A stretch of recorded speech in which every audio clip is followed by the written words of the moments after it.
Rais wa Jamhuri ya Muungano wa Tanzania Dr. Samia Suluhu Hassan leo ameweza kuwatakia kila la heri wahitimu wa kidato cha 4 ambapo wameanza mitihani yao leo.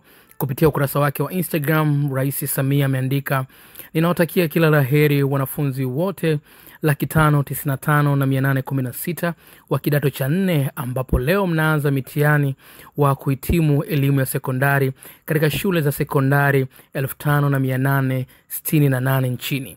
Idadi hii ya shule inatokana na nyongeza ya shule 305 mpya ambazo ni mara yake ya kwanza kufanya mitihani wa kidato cha 4.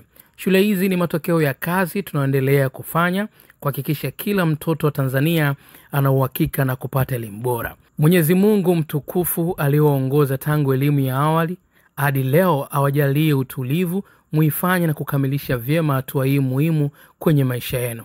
Aliandika kwenye ukurasa wake wa Instagram Rais wa Jamhuri ya Muungano wa Tanzania Dr. Samia Suluhu Hassan.